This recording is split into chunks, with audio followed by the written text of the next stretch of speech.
Kalian tahu kenapa banyak orang Chinese itu kaya raya? Dan tahukah kalian bahwa kaya raya itu juga diwariskan, termasuk kemiskinan itu juga diwariskan.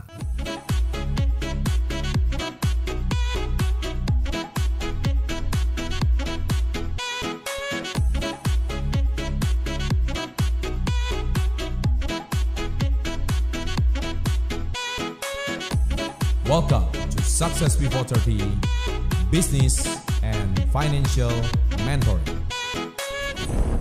Sahabat entrepreneur, salam hebat luar biasa. Saya membuat video kali ini itu bukan bermaksud rasis, juga bukan berarti mendewa-dewakan orang Chinese, terutama yang Chinese yang sudah tinggal di Indonesia, yang kita kenal dengan nama Cindo gitu. Tetapi juga saya hari ini tuh mau mempelajari etos kerja mereka, mindset mereka, apa saja yang bisa kita petik. Terutama orang Chinese yang datang dari keturunan Tiongkok sekitar 1-2 abad yang lalu. Jadi itu masih sangat pure dari Tiongkoknya langsung, ya. Berbeda, jadi saya mau disclaimer, bukan berarti semua orang Chinese itu pasti kaya raya, yang non-Chinese itu pasti nggak bisa kaya, bukan seperti itu. Jadi Anda jangan salah tangkap, saya mau disclaimer dulu, dan bukan berarti suku ras Chinese itu pasti orangnya makmur, nggak juga. Orang Chinese yang hidupnya susah juga banyak, ya, orang Chinese yang hidupnya masih kekurangan juga banyak. Tetapi kita lihat dari orang Chinese yang berhasil membangun kerajaan bisnisnya, apa saja yang kita bisa petik dari mereka, ya? Keep our dreams, we believe it. No matter how big your dream is, make small, tiny steps ahead. Nah, jadi di sini saya akan bahas juga dari buku Success Before 30. Dari buku Success Before 30 yang selalu saya ajarkan nomor 1 itu adalah mindset. Nah, jadi sebetulnya saya menulis buku ini juga tidak bisa dipungkiri bahwa banyak filosofi orang Chinese itu yang bisa kita petik mindset dia. Nah, kebetulan saya sendiri itu keturunan Chinese, kakeknya ayah saya keturunan keempat itu langsung dari Tiongkok, ya. Jadi bagaimana ajaran-ajaran kakek saya itu sendiri sampai menurun ke ayah saya itu filosofinya itu sangat kuat banget. Dan ini sebetulnya sebagian besar saya belajar dari apa nasihat yang sudah diberikan oleh orang tua saya. Jadi yang pertama adalah orang Chinese itu gemar menabung. Nah, itulah sebab video saya 3 cara menabung itu kan kuat. Banyak sekali view-nya. Kenapa orang Chinese itu menabung? Contoh kalau kita itu Imlek, ya. Kita terima angpau, kalau saya sejak kecil terima angpau, itu pasti langsung nomor 1 ditabung. Nggak peduli gimana pun caranya ditabung, dan uangnya nanti disimpan dan digunakan nanti suatu saat ketika kita membutuhkan sesuatu. Orang Chinese itu bisa menabung penghasilannya itu 50-60%. Bahkan dia nggak peduli kamu mau punya cicilan berapa, kamu mau punya tanggungan berapa. Nomor 1 harus usahakan menabung dulu. Nah, orang Chinese itu filosofi menabung ini udah menjadi tradisi dan biasa. Karena orang Chinese memang pada prinsipnya menabung itu segala-galanya. Karena menabung itu akan bisa digunakan sebagai dana darurat ketika suatu saat kita membutuhkan sebuah kebutuhan. Contoh, anak mau menikah, atau misalkan suatu saat anak mau sekolah, Anda punya kebutuhan mendadak apa, kita nggak sampai ngerepotin tetangga, pinjam sana, pinjam sini, karena kita sendiri sudah punya saving. Jadi nggak seperti morat-marit, apalagi sampai pinjam-pinjol, itu haram bagi kami. Ya, itu orang Chinese. Yang kedua, orang Chinese etos kerjanya itu bagus banget. Saya juga bahas di mindset di sini. Mengapa orang banyak yang belum kaya? Itu di halaman 17. Saya ambil dari sini. Etos kerjanya itu bagus. Bukan berarti suku yang lain etos kerja nggak bagus, tidak ya. Tapi ini kan kita ngambil dari mayoritas orang Chinese. Jadi etos kerjanya, kalkulasinya itu sangat hati-hati. Saya masih ingat, kakek saya itu kalau mengajarkan 1 rupiah yang keluar dari dompet kamu, 1 rupiah yang keluar dari rekening kamu, itu kamu harus tahu larinya kemana. Betul, 1 rupiah aja loh. Makanya itu harus saya selalu mengajarkan dicatat. Pengeluaran kamu kemana itu harus dicatat. Jadi uang parkir pun itu harus dicatat. Jadi nggak bisa uang itu ngalir gitu aja, nguap gitu aja. Kalau kamu tidak terbiasa mencatat hal yang kecil, jangan harap kamu itu bisa kaya raya suatu hari. Karena kamu tahu uang itu datang dari mana, keluarnya kemana harus tahu. Jujur, kalau keturunan Chinese, ya mungkin, sorry to say, di Indonesia ada sebuah, saya nggak tahu ini benar atau enggak ya, nanti Anda tulis di kolom komen. Tapi katanya kalau mengajukan kredit di bank, kalau wajahnya kelihatan kayak Chinese gitu ya, kayaknya persentase kreditnya lebih tinggi diterima. Kalau saya sih bukan itu yang dilihat ya, tapi kalau mungkin dari segi appraisal yang dilihat itu adalah laporan keuangannya harus bagus. Oke, katakan laporan keuangannya bagus, performanya bagus, tapi mungkin satu lagi yang paling dipentingkan di cara mengajukan kredit di bank adalah karakternya. Nah, mungkin orang Chinese lebih terkenal karakternya adalah jujur dan membayarnya tepat waktu. Nah, memang orang Chinese rata-rata etos kerjanya tinggi. Nah, kenapa saya bilang etos kerja tinggi? Jadi profesionalitas kerjanya itu memang sangat bagus. Artinya apa? Dia siap bekerja lebih keras. Dia nggak hitung-hitungan soal lembur. Bahkan dia rela kerja paling pagi dan dia pulang paling malam nggak masalah. Itu orang Chinese terbiasa begitu. Karena apa? Filosofi orang Chinese itu yang diajarkan oleh kakek saya adalah bekerjalah sebelum ayam pagi berkokok. Itu yang selalu saya dengar dari kakek saya. Pastikan jangan sampai kamu bekerja itu mendahului matahari pagi. Makanya orang-orang Chinese kalau misalkan buka toko itu pasti pagi hari. Dan pulang pun sampai matahari terbenam. Dan itulah orang-orang Chinese itu kenapa dia sangat biasa bekerja itu seperti itu. Yang ketiga, orang Chinese itu orangnya hemat. Ya, hemat itu berbeda sama pelit. Saya selalu bilang, kenapa orang Chinese itu hemat? Karena secara filosofi keturunan Chinese, misalkan orang tua kita itu pendatang. Kalau kita ngerantau aja, kalau kita traveling aja, logikanya gini, kita ngerantau ke negeri orang atau kita ngerantau ke kotanya orang, kita pasti akan perhitungan dong. Ini makan untuk besok itu cukup atau enggak. Kemudian kita juga akan pasti punya budgeting dong. Kalau misalkan saya itu nginep di hotel itu yang berapa? Beda kalau kamu hari ini tinggal di rumah kamu sendiri. Ya kan, kamu nggak perlu tinggal di kota orang, kamu nggak perlu tinggal di rumah orang. Kamu kan harus mengkalkulasi uang kamu cukup atau enggak. Nah, mungkin dari psikologis ini, kenapa orang Chinese itu hemat? Mungkin dasar dari nenek moyang kita, mungkin datang jauh-jauh dari Tiongkok dan sebagainya, mencari kerja di sini. Nah, mungkin secara garis besar, kemungkinan besar, mereka tuh dulu sangat hemat. Karena apa? Mungkin di sini sebagai pendatang, tidak jelas, di rumah orang. Jadi kita ini kan harus punya satu kalkulasi yang benar. Nah, itulah sebab orang Chinese itu hemat. Dan orang Chinese untung sedikit nggak apa-apa, yang penting usahanya berputar. Kadang-kadang anak-anak muda sekarang itu kan nggak suka untung kecil ya, untung tipis nggak mau. Yang penting kayak misalkan dulu orang tua saya ini dagang beras. Saya masih ingat beras itu satu beras 50 kilo. Kalau uang zaman dulu itu satu beras mungkin dijual 50.000. Jadi 1 kilo beras waktu itu masih Rp1.000. Saya masih ingat masuk waktu kecil. Anda tahu 50.000 itu untung ayah saya itu berapa? Cuman 500 perak. Ya namanya usaha partai. 500 perak doang. Padahal 500 perak itu dibanding 50.000 itu berapa sih? Cuman 1%. Nah orang Chinese rela melakukan itu. Yang penting berputar. Usahanya berjalan cepat. Nah anak sekarang kadang dikasih komisi 3% aja ngomel-ngomel. Apalagi komisi 10%. Wah, kalau nggak 10% saya nggak mau. Nah inilah kadang-kadang filosofinya berbeda di sini. Nah oleh sebab itu, salah satu contoh kenapa orang Chinese itu sangat pinter melakukan kalkulasi perhitungan. Kita lihat sekarang di mana-mana, di mall, di marketplace, itu semua hampir barang dari Cina loh. Nah orang Cina itu kenapa menguasai perekonomian dunia? Hampir semua barang-barang itu dari China. Karena filosofi ini tadi, mereka tuh sangat untung kecil pun mereka nggak ada masalah.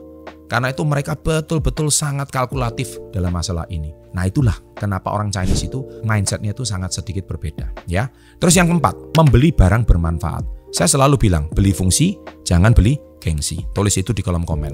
Nah orang Chinese kenapa selalu beli barang bermanfaat? Dia nggak mungkin melakukan pembelian barang yang tidak ada manfaatnya. Nggak mungkin. Mereka beli barang yang semua itu ada hitungannya. Contoh, saya beli kaos. Kaos ini ada nilainya nggak? Kalau nggak ada nilainya, beli kaos yang murah aja. Ngapain harus beli kaos yang harganya jutaan, sampai puluhan juta bahkan. Tapi kalau misalkan kamu beli kaos ini jutaan, nggak apa-apa. Kalau ada manfaatnya, contohnya Anda buat konten contohnya. Dan nanti dari view-nya itu bisa menghasilkan. Contohnya kontennya tuh pamer mewah, flexing contohnya. Tapi bisa mendatangkan partner bisnis, status sosial, ya Anda bisa dapat partner, itu is okay. Supaya Anda dilihat Anda di level yang mana. Cuman masalahnya belum tentu mereka sehari-hari mau pakai kaos itu. Bisa-bisa kaos itu hanya digunakan hanya untuk ketika bertemu partner bisnis atau waktu melamar pekerjaan supaya dia terlihat kaya. Tapi itu semua cuma strategi. Belum tentu mereka benar-benar kehidupan sehari-harinya seperti itu. Jangan-jangan mereka sehari-hari di rumah cuma pakai kaos biasa, sederhana. Nah itu dia. Karena yang penting bagi mereka beli fungsi, kenyamanan. Mereka nggak butuh gengsi.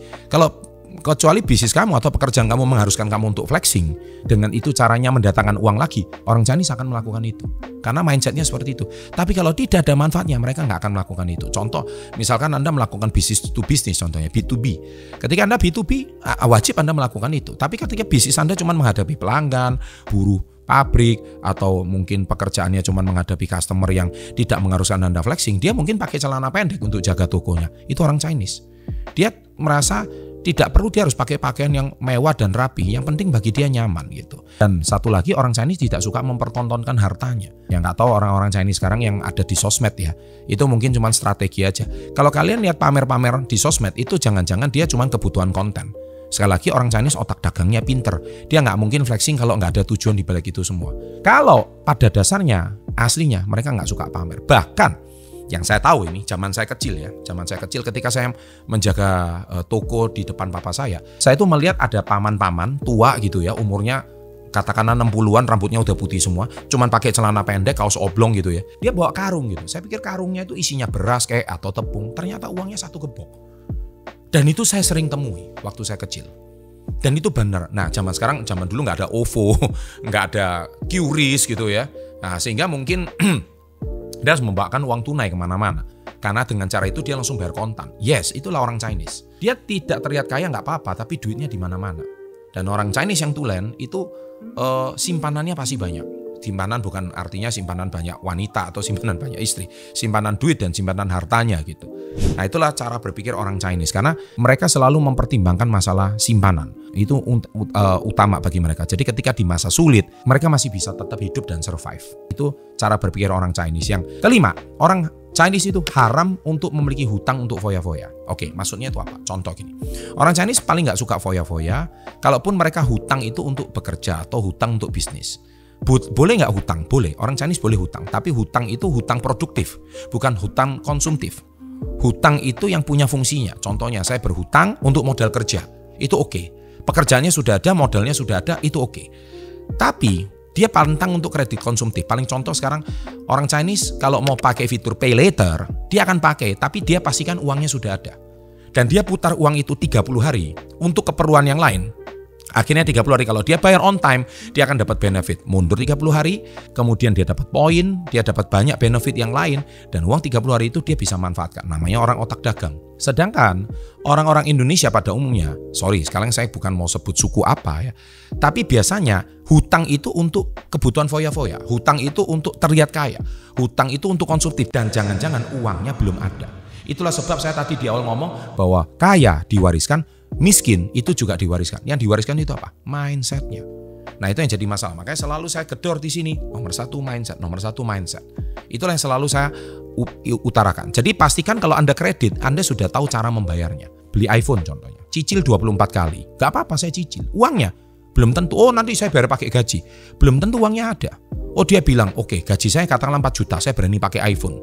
Yang penting saya bisa posting, saya bisa flexing, saya bisa story dan sebagainya. Tapi tahukah kalian, belum tentu Anda di bulan ke-24 pekerjaan kamu masih ada. Jangan-jangan kamu belum dipecat.